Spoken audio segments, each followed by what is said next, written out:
Hello नमस्कार दोस्तों, current time में आपका बहुत बहुत स्वागत है। तो आज हम बात करेंगे मेरे जो ऑप्शन ट्रेडिंग स्ट्रेटजी है वो किस तरह से मैं यूज़ करता हूँ, मेरा बैंक निफ्टी ट्रेडिंग करने का स्टाइल क्या है, मैं कब बाय करता हूँ कब सेल करता हूँ। इसी टॉपिक पर आज हम दोस्तों बात करेंगे। तो पहले तो बात करें बैंक निफ्टी के अंदर दोस्तों 12 बैंकें होती है, जो भी फाइनेंशियल बैंकेज होती है जैसे HDFC, IFC, कोटक वगैरह ऐसी 12 बैंकें हैं। उस 12 बैंकों के ऊपर ही बैंक निफ्टी को ट्रेड किया जाता है, क्योंकि बैंक निफ्टी जो है पूरा कंट्रोल होता है इस 12 बैंकों से। जो भी ये 12 बैंकें हैं, अगर ये 12 बैंकें ऊपर नीचे हो रही है तो बैंक निफ्टी में भी वो मूवमेंट दिखेगा। तो इसीलिए मेरा जो सेटअप है उसके बारे में पहले हम बताते हैं दोस्तों। तो बैंक निफ्टी में अगर आपको तो पता है ना, लो ऑप्शन ट्रेडिंग के अंदर रिस्क को कितना होता है, ज़्यादा रिस्क होता है, सामने उतना रिवॉर्ड भी होता है। अगर बैंक निफ्टी में आपका लक काम कर जाता है तो आपको बहुत अच्छा यानी पर डे का 10-20 हज़ार का प्रॉफिट भी मिल सकता है। बट ज़्यादातर तो नहीं मिलता, कई कई लोगों को मिलता है, कई लोगों को भी नहीं मिलता। तो इसीलिए बैंक निफ्टी रिस्की भी है, उसके साथ-साथ रिवॉर्ड भी उतना बढ़िया मिलता है। तो पहले तो दोस्तों मैं क्या यूज़ करता हूँ, मैं बैंक निफ्टी ट्रेडिंग करता हूँ, बट बैंक निफ्टी के अंदर दोस्तों जो 12 बैंक है, उस पर भी मैं ध्यान बनाए रखता हूँ, क्योंकि 12 बैंक के जिस साइड मान लीजिए एचडीएफ जो बैंक है, वो जिस साइड मूवमेंट करता है, ज़्यादातर बैंक निफ्टी भी करता है। मान लीजिए बैंक निफ्टी की 12 5-6 बैंकें माइनस में है और बैंक निफ्टी ग्रीन में चल रहा है, तो आप समझ सकते हैं बैंक निफ्टी पॉजिटिव है। तो उसके बाद अगर 5 बैंकें 6 बैंकें अगर माइनस में है तो बैंक निफ्टी में भी नेगेटिव होने के चांसेस रहते हैं। वही अगर बात करें, बैंक निफ्टी पहले से ही नेगेटिव चल रहा है करंट में, तो उसके बाद अगर ये बैंकें जो है 12 बैंकों में से कोई 5-6 बैंकें जो कि है पॉजिटिव हो रही है, बहुत अच्छा मोमेंटम कर रही है, तो थोड़ी देर बाद बैंक निफ्टी जो है वो भी पॉजिटिव होना स्टार्ट करेगा। तो इसीलिए इन बैंकों को भी फॉलो करना ज़रूरी है। साथ ही में बैंक निफ्टी के अंदर आपको ध्यान रखना पड़ता है, क्योंकि जो बहुत सारे बैंक है उसका वेटेज ज़्यादा होता है, उसको भी चेक करना पड़ता है, उसके बाद उसका मोमेंटम आपको पता चलता है। और कई बार तो अभी तो बैंक निफ्टी की एक्सपायरी वगैरह चेंज हो गई है, नहीं तो फिर पहले तो एक्सपायरी वाले दिन बड़ा मोमेंटम होता था। तो बैंक निफ्टी को भी ट्रेड करना ईज़ी तो नहीं है दोस्तों, रिस्की है, क्योंकि इसके अंदर आपको पता है जो भी आपका जो भी फंड है एकदम ज़ीरो भी हो सकता है। नहीं तो फिर अगर आपका लक काम करता है तो 10,000 से 1 लाख भी बन सकता है। बट वो तो आपके मोमेंटम ऊपर करता है, आप किस टाइम ट्रेड लेते हैं या फिर किस टाइम ट्रेड लेने का सोचते हैं। सारा जो खेल है साइकोलॉजी भी होता है, क्योंकि आपको जो दोस्तों रेट दिखाई देता है वो गलत होता है।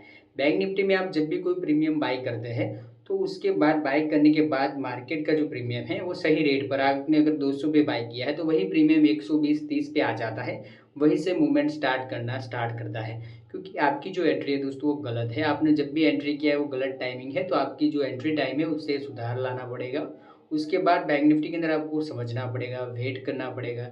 जब तक ट्रेड नहीं बनता तब तक भी वेट करना पड़ेगा। उसके बाद बैंक निफ्टी में आपको ट्रेड लेना है, क्योंकि बैंक निफ्टी दोस्तों जितना रिवॉर्ड देता है उतना सामने उसका लॉस भी होता है। तो ये सारी चीज़ों को आप समझना पड़ता है। और मैं ज़्यादातर दोस्तों बैंक निफ्टी के अंदर बाइंग ही करता हूँ, क्योंकि बैंक निफ्टी में दोस्तों सेलिंग के लिए ज़्यादा फंड लगता है, बाइंग के लिए कम लगता है। तो इसीलिए आपको बाइंग करते हैं, आप जो भी करते हैं, मैं तो बाइंग करता हूँ बैंक निफ्टी के अंदर। बट मैं तभी बाई करता हूँ जो बैंकें हैं 12, उसके ऊपर मैं पूरा ध्यान रखता हूँ, वो किस तरह से मूवमेंट करती है या अभी किस सिचुएशन में है, इन सभी चीज़ों को एकदम से बारीकी से मैं फॉलो करता हूँ। उसके बाद सारा जो जजमेंट है वो बैंक निफ्टी में दिखाता हूँ मैं, क्योंकि ये जो बैंक है, मान लीजिए बैंकों में अभी कुछ ना कुछ अप एंड डाउन होता है, कोई रिपोर्ट्स कोई भी न्यूज़ होती है उसके हिसाब से बैंकों में भी होता है। अभी हाल ही में आप एचडीएफसी बैंक में भी देख सकते हैं, कोटक बैंक में भी तो कई सारे फाइनेंशियल इशू वगैरह होते हैं, जिससे उसका कंडीशन कुछ लो हो जाता है, कई बार हाई हो जाता है। तो इसका इफेक्ट बैंक निफ्टी में होता है, तो ऐसी चीज़ों को फॉलो करना बहुत ज़रूरी है।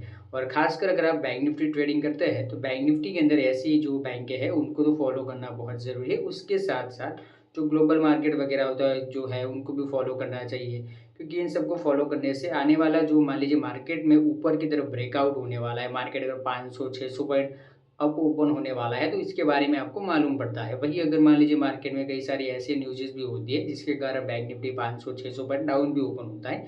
बट बैंक निफ्टी दोस्तों ऊपर भी जाता है, नीचे भी जाता है। तो आपके पास 2 ऑप्शन है, अगर आप ऊपर जा रहा है तो आप कॉल बाय कर सकते हैं, वहीं अगर बैंक निफ्टी में अगर आपको डाउन ट्रेड हो लग रहा है तो आप पुट भी बाय कर सकते हैं। तो आपको कौन सा जजमेंट लेना है, कब क्या बाय करना है, वो उसके लिए आपको ट्रेडिंग साइकोलॉजी की बहुत ज़रूरत पड़ती है, इसीलिए उसे साथ में आपको सीखना भी चाहिए।